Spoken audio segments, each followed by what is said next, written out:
안녕하세요. 저는 40대 초반의 지방 사는 여자입니다. 보통이라는 수식어로 가득한 제 삶에 갑자기 이런 일이 생길 줄은 몰라서 이렇게 글을 쓰게 됐어요. 인생의 반쯤은 살아오니 옳고 그름이라는 게 눈에 보이는 것만은 아니고 그 안에 숨겨진 사연들은 더 많다는 걸 알게 되더라고요. 제가 시댁 시부와 시동생과 인연을 끊게 된 것도 남들이 보면 충분히 흉볼 수 있는 거라고 생각하고 있고요. 하지만 저는 아무리 생각해도 제가 그렇게 나쁘게 했다고는 생각하지 않아요. 여기 글을 쓰는 것도 정말 제가 잘못했나 싶은 마음이 들어서 다른 사람들의 의견을 들어보고 싶은 마음에 고민하다가 결정하게 된 거거든요. 저와 남편은 대학 동기로 캠퍼스 커플이었어요. 많은 커플들이 사회생활에 들어가면 헤어졌지만 저는 남편과 계속 함께했고 그 덕에 결혼까지 하게 됐죠. 결혼 후 아이를 낳고 둘이 열심히 번 돈으로 지방에 있는 아파트를 자가로 사서 들어갈 정도였으니 저희도 열심히 살아온 것은 틀림이 없었어요. 결혼 때 친정은 기댈 수도 없을 정도로 힘든 상태였고 시댁도 시모 혼자 돈을 벌어서 사느라 지원을 받을 수도 없는 상황이었어요. 시모는 워낙 꼼꼼하고 차분한 분이라 젊을 적부터 한 푼 한 푼 열심히 모아 겨우 마련한 아파트를 한 채 가지고 계셨어요.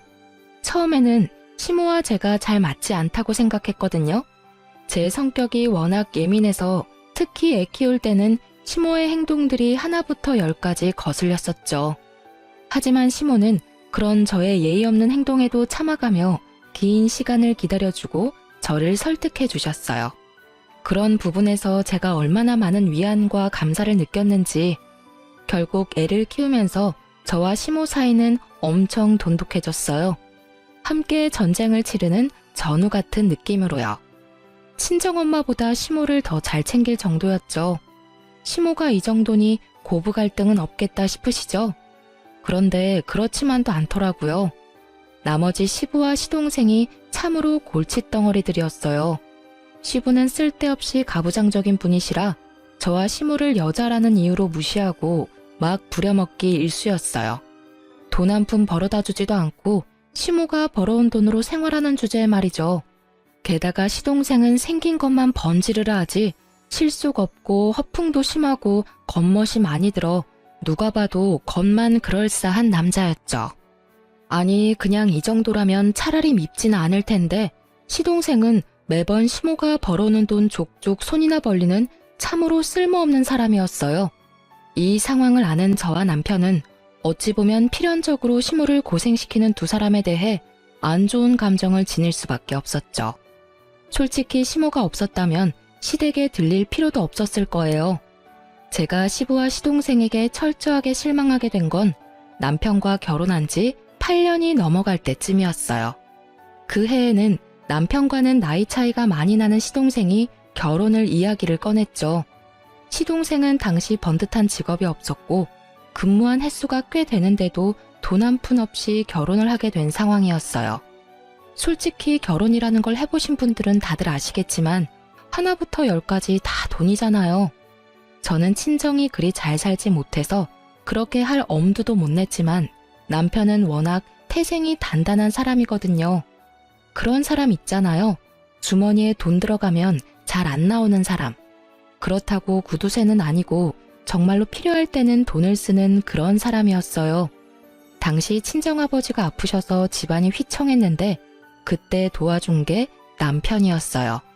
그리고 결혼식은 간소하게 하자고 했었고 저는 너무나도 고마운 마음으로 그렇게 하기로 했었죠.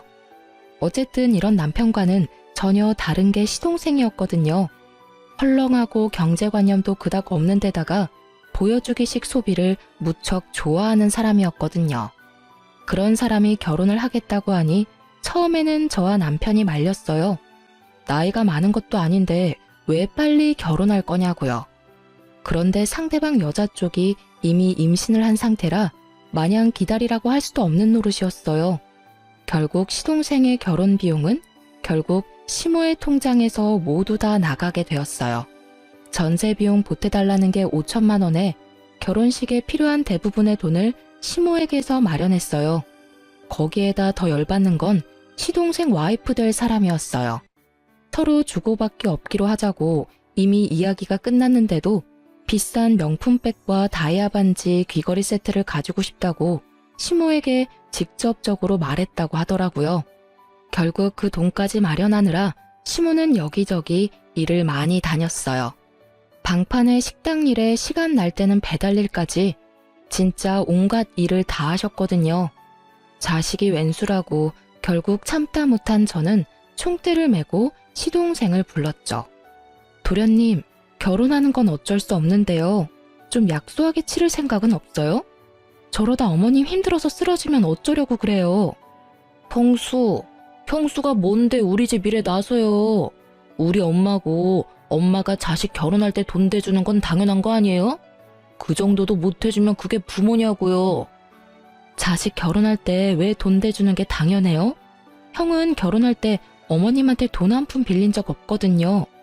그리고 도련님 눈에는 제가 남처럼 보여요? 당연하죠. 형이랑 결혼했다고 제 누나가 되는 건 아니잖아요. 솔직히 가족처럼 굴면서 이렇게 선 넘는 것도 진짜 불쾌하거든요. 나 참 자기가 뭐라도 되는 것 마냥 나서기는 왜 나서? 형수가 나한테 돈 줄 거 아니면 신경 쓰지 마세요. 이야기를 듣는데 뒷골이 팽팽하게 당기더라고요. 살다 이런 싸가지 없는 놈은 처음 봤거든요. 형이랑 결혼했으면 가족이지 가족이 아니라고 말하는 저 말본새부터가 아주 싹수 노란 놈이란 것만은 확신했죠. 저의 이런 참견에도 결국 시모는 과로와 스트레스로 병원 신세를 지게 됐어요. 시모는 예전에 위암을 앓은 적이 있었는데 이번에는 혈액암이 온 것 같다고 하더라고요. 청청병력 같은 소리에 남편과 저는 침울하기만 했어요. 애를 친정에 맡기고 시모의 간병을 하느라 저는 바쁘기만 했고 남편은 그런 저에게 매일 미안하다고만 했어요. 내가 어머님한테 진 마음의 빚이 있어서 이렇게 하는 것뿐이니까 그런 생각하지 말라고 했지만요. 그런데 이 와중에 시동생은 결혼 준비하느라 아주 정신이 없었어요. 아파서 일어나지도 못하는 시모에게 매번 문병 와서는 돈 이야기만 하는 시동생을 보며 한 대 쥐어받고 싶다는 생각을 할 때 시부에게서 전화가 왔어요. 넌 시어머니가 없으면 네가 와서 시아버지 밥상 차려줄 생각을 해야지. 어디서 뭘 하고 있는 거야? 배고프니까 당장 들어와서 밥 차려라. 소리를 들어보니 술 한 잔 걸쳤더라고요. 저는 시부에 대한 마음이 별로 좋질 않았어요. 시모가 예전부터 일도 하지 않고 집에서 밥만 축내는 시부를 견디기 힘들어했다는 걸 알고 있었거든요. 제 눈에는 시부도 시모가 병에 걸린 원인균처럼 보였죠.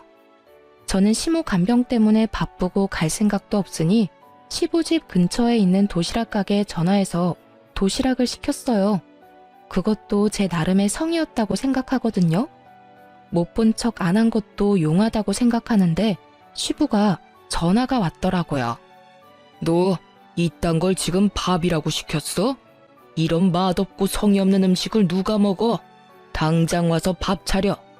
네가 시모가 없으니까 시아버지 머리 꼭대기까지 올라오려고 지랄 떨지. 어디 한판 해볼래? 형수, 저도 집에 있는데 와서 저랑 여자친구 밥도 좀 차려주세요. 우리 밥도 못 먹고 배고프거든요. 우리 애도 오늘 뱃속에서 배 굶고 있을 텐데. 시부 옆에서 시동생까지 이딴 소리 짓거리니 저는 열이 받아서 알겠다고 전화를 끊고 김밥 3줄을 시켜줬어요. 안 시켜준 건 아니니 알아서들 배는 채우겠죠. 김밥 도착하고 전화가 또 오더군요. 전화를 받았더니 이번에는 시동생의 역정내는 소리가 들렸어요. 그런데 이번에는 저도 가만히 안 있었어요. 형수, 지금 사람이 몇 명인데 꼴랑 김밥 3줄이에요? 그리고 임신한 사람 있는 거 뻔히 알면서 이런 음식 해주면 기분이 좋아요? 상식이 없는 거야, 정신이 없는 거야? 뭐? 상식? 너 그리고 왜 나한테 반말이야, 이 미친 도련님아. 내가 분명 지금 정신이 없다고 말했지? 도련님이 저번에 나한테 저는 가족이 아니라면서. 그런데 밥은 왜 저한테 얻어먹으려고 지랄인데? 그리고 가족 중에 멀쩡하게 돈 잘 벌고 있는 남편 제외하고는 아무도 어머님 간병을 안 해서 아무 관계도 없는 내가 대신해서 간병 중이잖아. 그러면 도련님이 나한테 간병비 갖다 바쳐도 모자란 거지. 어딜 밥을 내놓으라 명령질이야? 아니요. 그럼 며느리가 돼서 시어머니 간병도 안 하려고 했어요? 그건 당연한 거지. 돈을 주고 말고 할 것도 없이. 아니, 뭐 엄마가 나 때문에 병 걸린 것도 아니고 왜 갑자기 화살을 나한테 돌려요? 그럼 옆에 있는 분한테 간병하라고 하시면 되잖아. 곧 며느리 될 건데. 다이아 반지 세트랑 명품 가방까지 받았으면 할 도리는 다 하고 보내드려야 맞지 않나? 그리고 도련님, 네가 지금 돈 한 푼 없이 장가 간다고 해서 어머님이 그 돈 마련하느라 과로해서 지금 암 재발한 거라고 난 생각하거든요? 도련님이 인간으로 태어났으면 어머님한테 이러면 안 되지. 그걸 왜 저한테 화내냐고요. 밥 한번 해달라고 했다고 완전 사람 쓰레기로 몰아버리네. 됐어요. 밥 해주기 싫으면 해주지 마요. 우리가 돈이 없는 것도 아니고. 결국 저의 지랄 같은 말에 시동생은 전화를 끊더군요. 그리고는 형한테 전화를 했었나 봐요. 물론 형님한테 한 번 더 혼났지만요. 병원에 온 남편이 이야기하더라고요. 미친놈이 너 어머니 간병하는 거 뻔히 알고도 집에 밥하러 오라고 했다는데 그게 정말이냐고요. 그래서 시부랑 쌍으로 그 지랄했다고 했더니 욕을 한 사발 더 해줄 걸 그랬다고 하더라고요. 그러면서 여전히 상태가 위중한 시모의 모습에 남편은 눈물만 흘렸죠. 그리고 그날 이후 한 달도 지나지 않아 시모가 돌아가셨어요. 그런데 시모 사망일에 더 빡친 일이 있었어요. 시동생이 저에게 슬쩍 오더니 말하더라고요. 형수, 엄마 재산 나누는 거에 대해서 형이랑 이야기 좀 했어요? 형 성격 뻔히, 아니, 저한테 와서 돈 이야기 묻는 거 보면 이 싹수노란 인간 말종이 사람처럼 안 보입니다. 어머니 돌아가신 지 몇 시간이나 됐다고 돈 이야기를 꺼내요. 도련님이 돈이 급한 건 알겠는데 돌아가신 어머님 등골까지 빼먹으려고 하는 그 행동이 진짜 인간이 할 수 있는 행동이에요? 열받은 제가 시동생에게 소리치자 시동생은 도리어 저에게 한 소리 퍼부으려고 얼굴을 귀신같이 일그러뜨리더라고요. 저도 지지는 않을 생각으로 눈 부릅뜨고 있었는데 결국은 주위에서 시동생을 보며 수군거리자 입을 꽉 닫더군요. 그 길로 시모 보내는 길 내내 썩은 표정 지어서 저는 또 열이 받았어요. 가는 길도 불편하게 만들어 제 마음까지 아팠으니까요. 이 일을 계기로 저는 저 인간들과 상종도 하지 말아야지 생각했어요. 물론 지켜지지 못했지만요. 저는 시모가 돌아가시면 재산 정리가 깨끗하게 될 거라고 생각했어요. 유산이라고 해봐야 아파트와 통장, 보험금 뿐이었으니까요. 그런데 그게 생각 외로 복잡하게 돌아가는 일이 생겼어요. 시모 명의로 된 아파트에 담보대출이 설정되어 있더라고요. 일단 아파트가 남편 앞으로 상속은 되는데 온전히 아파트로 받으려면 그 돈을 갚아야 하더라고요. 그 돈을 못 갚으면 아파트를 팔아서 그 대출금을 마련해야 하는 거고요. 아파트는 6억이 좀 안 되는데 대출은 2억 7천 정도였어요. 거의 반값이었죠. 남편과 저는 시모가 이 큰 돈을 어디에 썼나 싶더라고요. 그 와중에 시동생은 아파트 빨리 팔고 자기 몫으로 반을 달라고 아우성이었고요.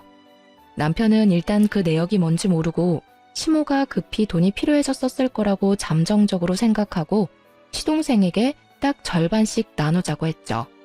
그런데 그때 시부가 굉장히 뺀질거리면서 나서더라고요. 나도 오랫동안 같이 살았으니 그 돈에 권리가 있는 거 아니냐? 젊은 것들이 뻔뻔하게 어른을 빼놓고 이야기하는 건 좀 아니지. 재산은 나 포함해서 셋이서 나눠야지.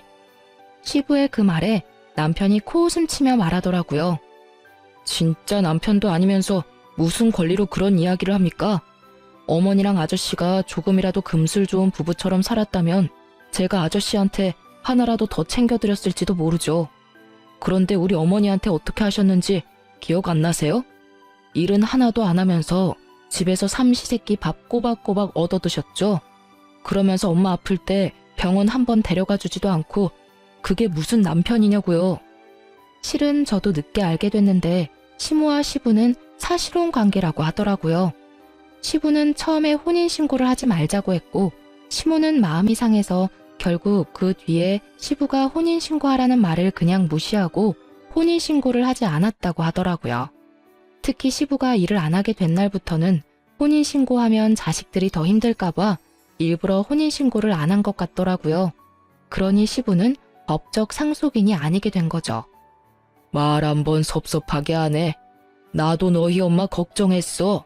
그 사람도 없는데 돈까지 없으면 지금 당장 길거리에 나 앉으라는 말이냐? 그런 법도가 어디 있어? 사실혼 관계도 혼인 관계지. 걱정하셨겠지. 우리 엄마 없으면 이제 밥 차려줄 사람 없을 거고 이제는 그 이후로 우리 와이프 불러다가 밥 차리라 할 거 아니냐고. 저번에 어머니 아플 때도 어머니 병간호하는 와이프 불러다가 밥 차리라고 했잖아요. 내가 어이가 없어서 그 이야기 듣고 진짜 다 때려 엎으려다 참았어요. 엄마 아직 살아계셨을 때니까. 경고하는데 앞으로 재산 이야기에 나대지 마세요. 어떻게 할지는 제가 결정합니다, 아저씨. 결국 시부는 남편 말에 열받았지만 대꾸는 못했죠. 자기도 이리저리 찾아봤을 거예요. 사실혼 관계라는 것만으로는 아무것도 받을 수 있는 게 없다는 걸 알았겠죠. 시부는 남편과 대화가 통하지 않으니 시동생을 이용하려 하더군요. 며칠 뒤 부동산에서 연락이 왔어요. 동생분이 너무 재촉하는 바람에 이쪽도 곤란한데 금매라면 더 싸게 내놓을 생각 없냐고요. 저와 남편은 그때 시모 유품을 정리 중이었거든요. 남길 만한 추억이 되는 물건이나 물려받을 만한 귀중품을 제외하고는 다 버릴 생각으로 정리 중이었는데 그 전화가 오니 남편은 화가 나서 시동생을 불렀어요. 그리고 그때 시모의 화장대 아래에서 대량의 장부가 나왔어요. 그걸 확인하니 시모가 써둔 가계부였어요. 그 꼼꼼한 성격만큼 10원짜리 하나까지 내역이 싹 다 적혀 있더라고요. 그리고 그걸 보다가 아파트 담보대출이 왜 생긴 건지를 알았어요. 시모가 둘째에게 대출해주고 차용증 받아놓은 게 있더라고요. 결국 남편 극대노해서 시동생 오자마자 난리쳤어요. 야, 너 이거 뭐야? 엄마 장부에 너한테 돈 빌려준 거 적혀있던데 엄마가 너한테 돈 빌려준 거 왜 이야기 안 했어? 너 우리가 이거 못 찾았으면 돈 받을 때까지 거짓말할 작정이었어? 형, 봤어? 설마 내가 말 안 했겠어? 나도 오늘 할까 내일 할까 생각하고 있었어. 뭐 형이 먼저 알게 됐으니까 말할 것도 줄었네. 돈이 좀 필요했는데 아버지가 아파트 담보대출 받으면 된다고 가르쳐줘서 엄마한테 부탁했지. 그 이야기를 듣는 동안 남편의 흥분한 얼굴이 냉정하게 가라앉는 걸 봤어요. 아, 정말 화가 엄청 났구나 싶었죠. 그래서 제가 물었죠. 그러면 도련님, 그 대출금은 어디에 쓰신 거예요? 개인이 빌리기에는 큰 돈이고 그렇다고 도련님이 집을 가지고 계신 것도 아니고. 전세금마저 시모에게 빌릴 정도면 집이 없다는 생각이 들어서 물어봤는데 돌아오는 대답에 저와 남편은 벙쪘어요. 아, 그거요? 재개발되는 곳 있는데 거기 건물이 5억짜리거든요? 근데 재개발되면 금액이 엄청 뛸 거잖아요. 그거 생각하고 빌린 거고 아직 잘 갖고 있어요. 5억짜리 집에 2억 7천을 빌렸으면 나머지 금액은 도련님 돈인 거네요?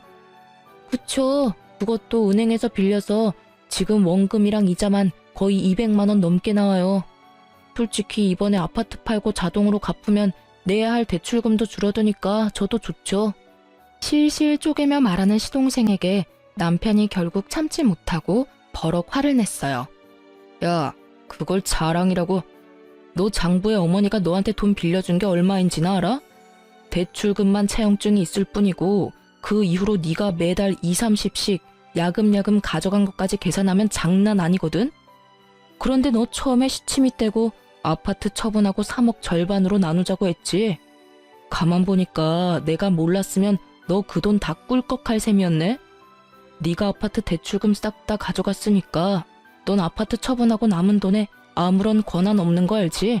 지금 네가 이 아파트 처분과 관련한 돈 중에 주장할 수 있는 금액은 2천만 원이 다야. 그러니까 나머지 금액은 내가 다 가져가도 할 말 없지. 그런 게 어딨어. 나도 엄마 아들이고 유산 주장할 수 있지. 그리고 엄마가 나한테 돈 빌려줬다는 거 어차피 차용증 없으면 다 필요 없는 거 아니야? 떡하니 있는 차용증을 없는 셈 치자는 거냐? 너 미쳤지? 이거 봐. 차용증을 적어놨네. 네가 지장까지 딱 찍어서. 확인이 왜 안 되겠냐고 이 모자란 놈아. 아이고, 저것도 아들이라고 큰 돈 빌려주고 죽기 직전까지 일하러 다닌 어머니 생각하면 너한테 돈 한 푼도 주기 싫으니까 앞으로 내 앞에서 유산 이야기 꺼내지도 마. 내가 법적으로 정확하게 반으로 나눠서 줄 거니까. 이악 물고 말하는 남편에게 시동생도 누나를 부라리더라고요. 형이 무슨 자격으로 그딴 말하는데? 나도 엄마 아들이라고. 엄마가 나 얼마나 아꼈는지 몰라서 그래? 그래, 많이 아끼셨지. 막내라고 아주 오냐오냐 했더니 네가 이렇게 미친놈처럼 위아래도 모르고 똥인지 된장인지도 찍어 먹지 않으면 모를 놈으로 자랐지. 네가 언제부터 엄마 그렇게 생각했어? 여자 임신시켜가지고 결혼하는 주제에 엄마한테 전세금이며 예물비며 싹 다 받아가고는 아픈 엄마 병원에 있는 동안에도 병간호 우리 와이프한테 다 맡겨놓고 여친이랑 룰루랄라 잘 놀았더라. 아, 그러고 보니 전세금도 있네? 엄마가 전세금 빌려주기로 했다면서? 2천만 원 가져가고 나머지 3천만 원은 나한테 빌릴래? 나는 엄마랑 다르게 이자 꼬박꼬박 받을 건데 괜찮으면 그렇게 하고. 예물비는 네가 알아서 마련해. 대출금도 반으로 줄 텐데 알아서 잘할 수 있겠지. 너 앞으로 돈 이야기 내 앞에서 하면 진짜 호적 파버릴 거야. 그리고 이 집 팔리면 바로 짐 뺄 수 있도록 짐 챙겨놔.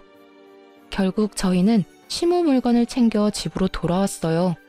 집으로 돌아오는 차 안에서 남편이 그러더군요.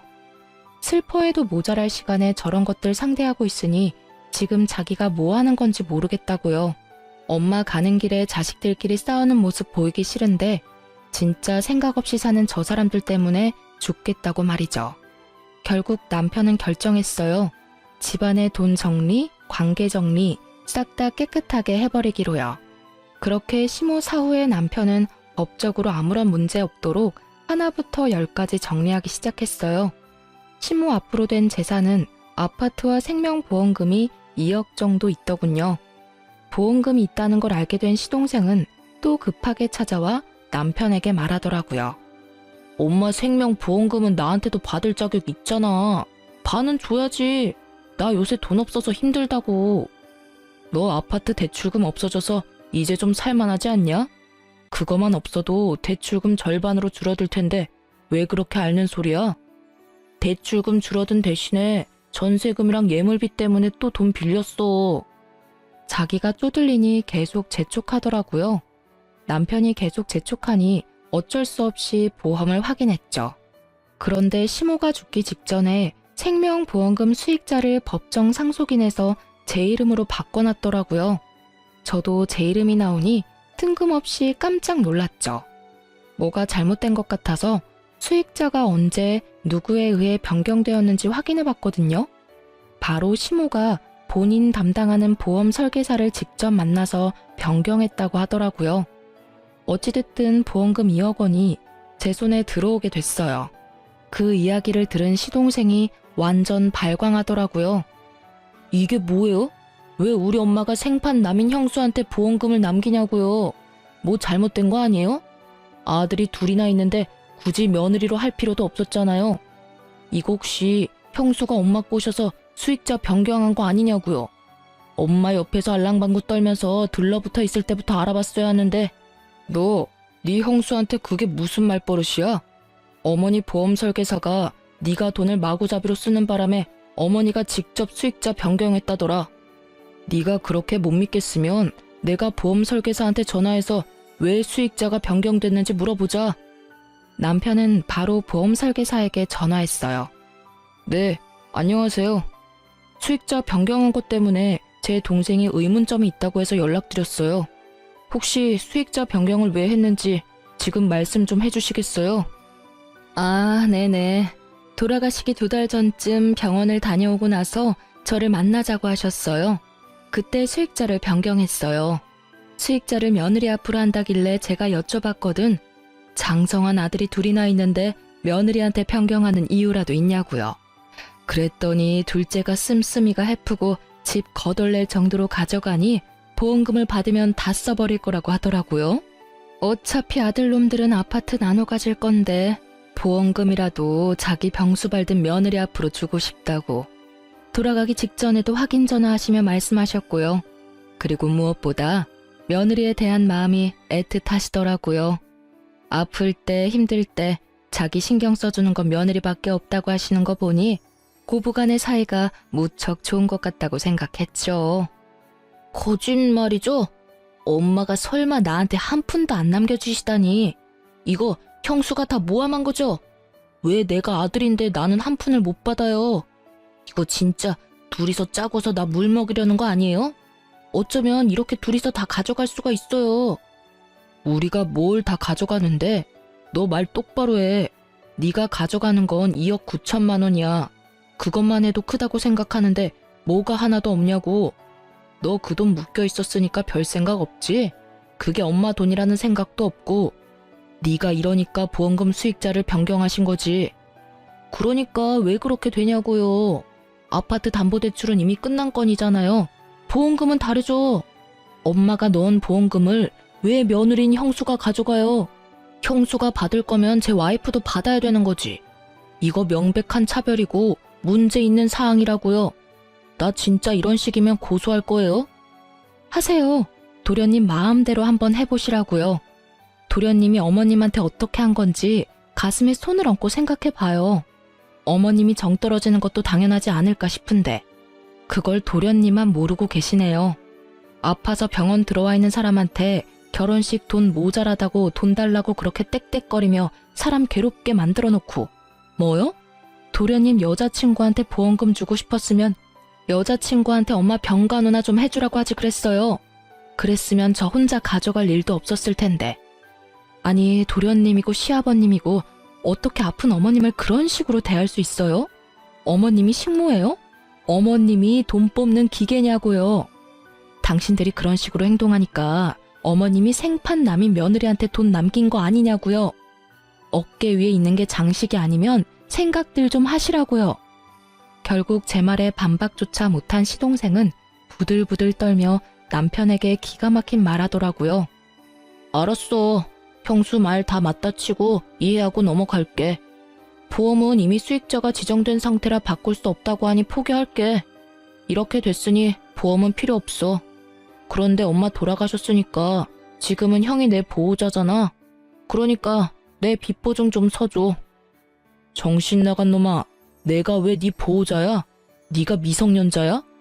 너 일하고 돈 버는 사지 멀쩡한 성인이야. 나는 빚보증 같은 거 서줄 생각 없어. 네가 평생 엄마 등골 빼먹으면서 살아서 남한테 빨대 꽂는 게 당연한 거라고 생각하는 것 같은데 나한테까지 그런 식으로 하게 두지는 않을 거야. 너도 나이 먹을 만큼 먹었으니 너 알아서 해. 다른 사람들한테 손 벌릴 생각하지 말고. 그럼 어쩌라고. 나도 곧 죽겠는데. 형이면 형답게 좀 해달라고. 이제 곧 결혼인데 나 땡전 한 푼 없어. 엄마 유산 형이랑 형수가 다 가져가게 생겼잖아.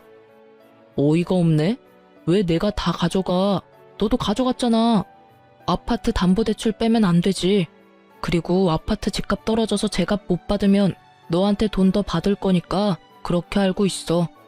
그리고 우리가 그때 생각하지는 못했는데 어머니 아파트 상속받으면서 내야 하는 상속세, 증여세 같은 거는 정확히 반 나눠서 낼 거니까 그렇게 알고 있어. 네가 가져갈 돈이 있으려나 모르겠네.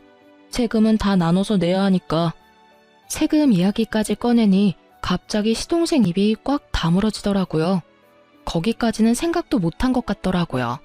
그저 자시 앞일에만 급급해가지고 어떻게든 시모의 유산을 가지고 가려던 것 같았는데 제대로 되지 않아 짜증을 냈어요. 솔직히 이쪽도 이쪽대로 화는 났죠. 어디 형한테 빚보증을 서달라는 말을 해요? 남편 같은 사람에게 그런 말은 인연 끊자고 하는 말과 다를 바가 없거든요. 결국 시동생에게는 따로 주어질 유산이 더는 없었어요. 그렇게 남편은 집 팔리기 전에 짐이나 싸서 신혼집으로 가라고 했죠. 신혼집이 제대로 계약이 됐는지는 모르겠지만요. 그리고 이 모든 이야기를 곁에서 보고 듣던 시부는 남편 말에 고개만 끄덕이고 있더라고요. 평소 같으면 소리를 치며 아버지 행세했을 사람이 웬일로 조용한 듯 있나 싶었더니 이미 집안의 실질적인 상속권자가 남편이라는 걸 알고 나서는 눈치를 보는 것 같더라고요. 혼인신고가 되어 있지 않은 사실혼 관계라면 집안에 상속받은 자식들이 정을 봐서라도 돈을 조금이라도 해주면 다행인 거고 안 해줘도 법적으로 문제될 건 없는 상황이었거든요.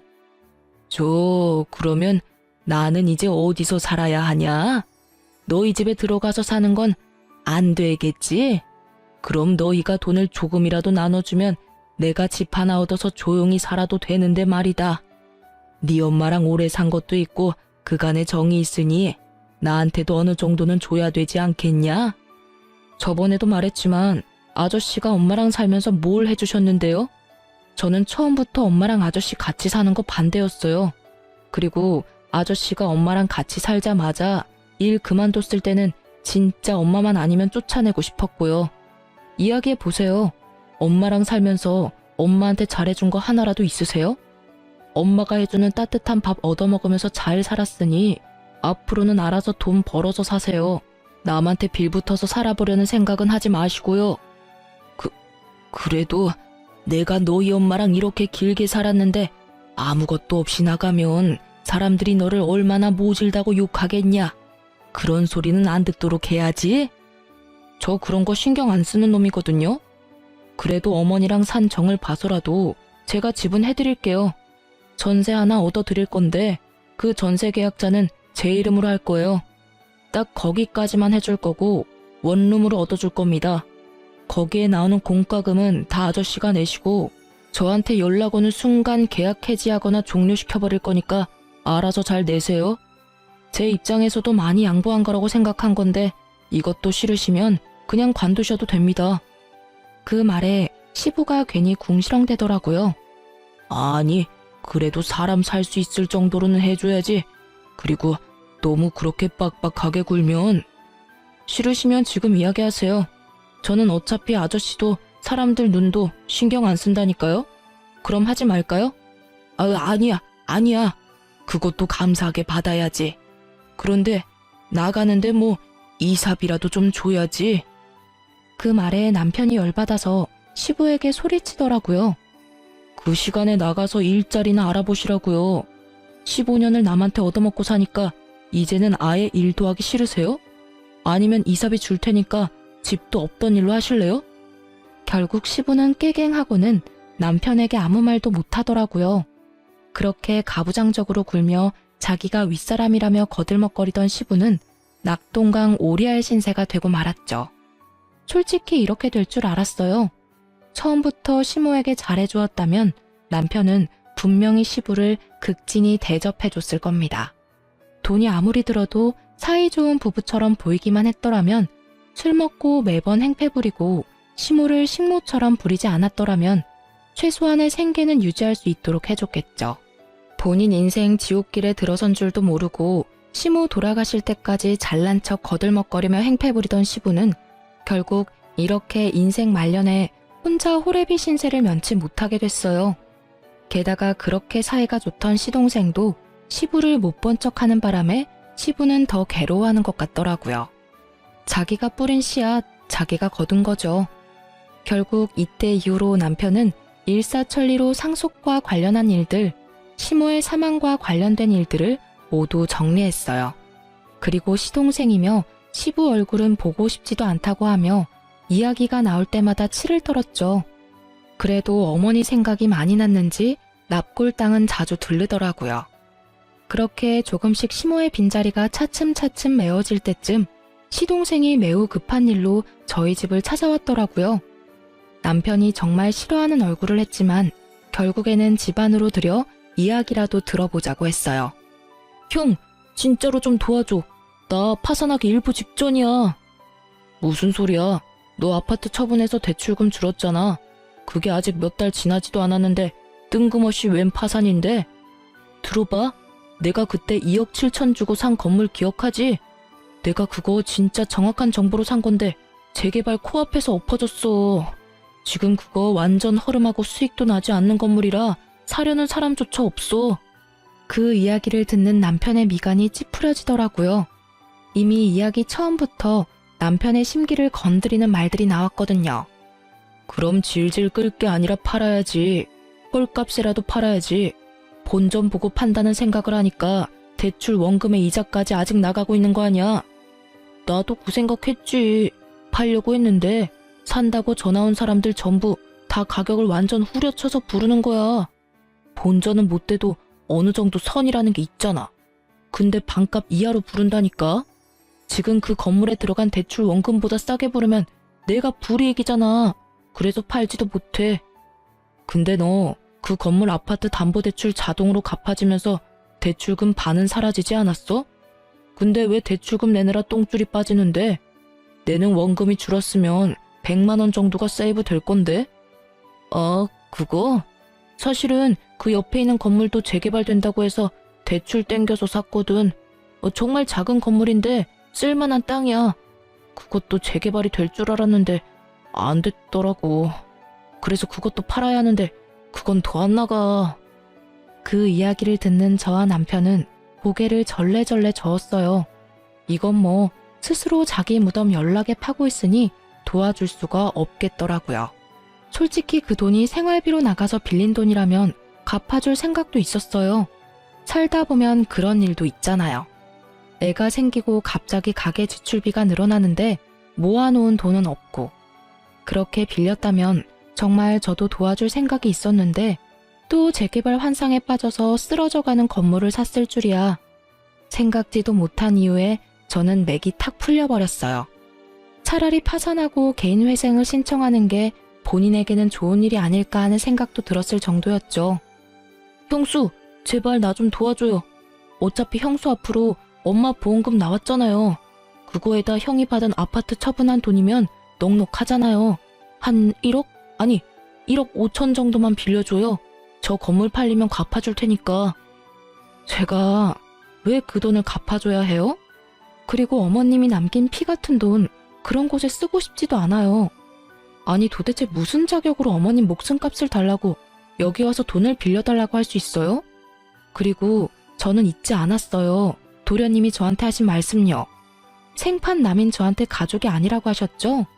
도련님이 저를 가족으로 생각하지 않았으니 저도 도련님을 가족으로 생각 안 해요. 저는 어머님이랑은 달라서 도련님한테 돈 다 줘가면서 일 해결하도록 두지는 않을 거예요. 정말로 그 딱한 사정을 어떻게든 하고 싶었다면 일단 푼돈에라도 그 건물들 팔고 그 돈으로 원금 갚은 뒤에도 힘들면 찾아와야죠. 그 건물은 있는 대로 놔두고 싶고 돈은 돈대로 쪼들리니까 누군가에게 편하게 빌리고 싶고, 그런 생각하면 어디에서도 도련님 도와줄 사람 못 찾아요. 그때 일을 아직까지 마음에 두고 있었어요? 화 풀어요. 남이라고 한 거는 그냥 화가 나서 던진 말이고, 형님 와이프면 우리 조카 엄마인데 내가 설마 형수님을 정말 남으로 생각했을 리가 없잖아요. 그리고 푼돈으로 그 건물 파는 건 절대로 말이 안 되죠. 솔직히 재개발이 엎어졌다고는 하지만 또 언제 재개발 구역에 포함될지 모르는 일이고, 재개발되고 나면 그 일대도 땅값 오를 테니까 그때까지만 잘 버티면 돈 더 벌 수 있는데, 그때까지 버틸 수 있을 만큼의 돈이 있는 사람들에게나 해당되는 일이잖아요. 지금 당장 죽고 못 살겠다며 형한테 달려오는 사람이 무슨 미래를 말하는데요? 지금 당장 도련님한테 미래가 있긴 해요. 그거 못 팔면 우리는 도와줄 생각 없어요. 그런 제 말에 시동생은 도리어 저와 남편을 이해가 안 된다는 표정으로 바라보더라고요. 본인만의 생각이 너무 확고해서 다른 사람 의견은 귀에 들어오지도 않는 중증이었어요. 너 이러는 거 네 와이프도 알아? 애도 곧 있으면 태어난다고 하지 않았어? 예정일이 다음 달인가 그랬던 것 같은데. 와이프는 얼마 전에 집 나갔어. 전셋집도 자기가 생각하는 만큼 못 가졌다고 엄청 싫어했는데 결혼식 할 때 쓸 다이아 반지 세트랑 명품백도 원하는 거 못했거든. 돈이 너무 없어서. 엄마 돌아가시고 나면 유산 나오니까 그걸로 하면 된다고 달랬는데 유산이 없었잖아. 아파트는 내 대출금에 깎여버리고 보험금은 형수가 수익자가 돼서 한 푼도 받은 게 없으니까. 그 이야기하고 다음날 집 나갔어. 이야기를 들어보니 그 여자도 남편이 집에 돈이 좀 있다고 생각하고 시집 온 것 같더라고요. 그런데 알고 보니 완전 빈털터리에 빚만 가득하다는 걸 알고는 빚이 자기한테 넘어오기 전에 튄 걸로 보이더라고요. 솔직히 여자가 야가 빠졌다는 생각을 하기는 했는데 시동생 꼴이 저 모양이니까요. 저런 남자와 결혼하면 평생이 가시밭길 아니겠어요? 그런 여자의 선택을 야속하다 할 수도 없는 노릇이죠. 그런데 그 여자가 참으로 약삭빠르게 결혼식을 하면서 비걱거리니까 혼인신고를 안 했대요. 시동생이 무슨 사고를 쳐도 그 여자에게는 아무런 문제도 없겠죠. 참 장가 잘 갔다는 생각을 했어요. 우리는 알려주지 못하는 인생의 쓴맛을 그 여자가 알게 해주었으니 말이죠. 큰 인생 경험을 한 시동생이었지만 결국 그런 큰일에도 크게 변함은 없었습니다. 그리고 시동생의 이야기를 들은 저희는 시동생을 도와주지 않았어요. 우리가 도와주지 않더라도 그 건물들을 처분하면 살 길이 나오니까요. 그런데 결국에는 시동생이 그 돈을 다 못 갚아서 전부 경매로 넘어갔고 결국 파산 신청에 들어갔다고 하더라고요.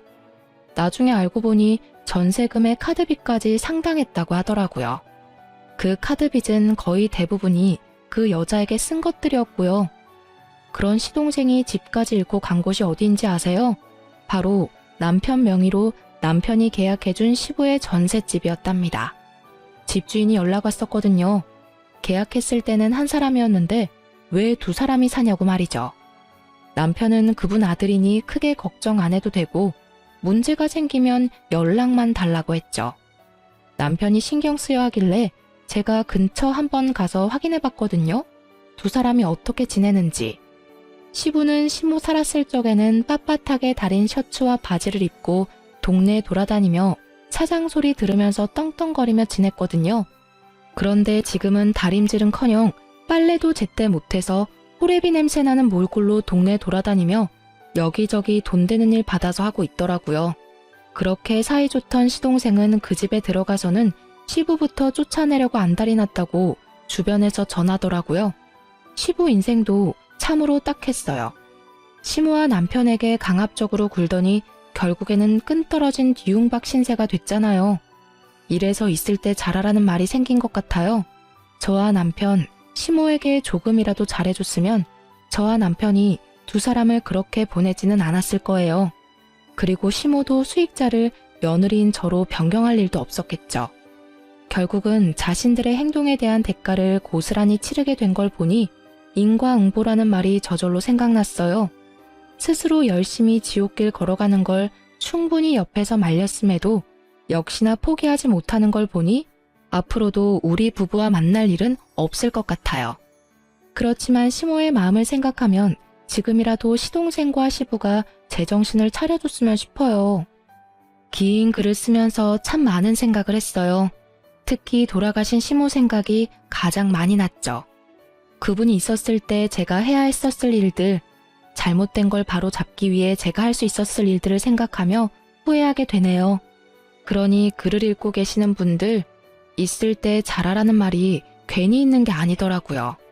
마음을 다하고 절대 나중에 후회하지 마세요. 시동생과 시부를 보면 그게 딱 와닿아요. 앞으로도 후회 없이 열심히 하루를 살아갈 거예요. 긴 글 읽어주셔서 너무나 감사합니다. 모든 이들의 앞날에 축복이 깃들기를 바라며 이 글을 마치겠습니다.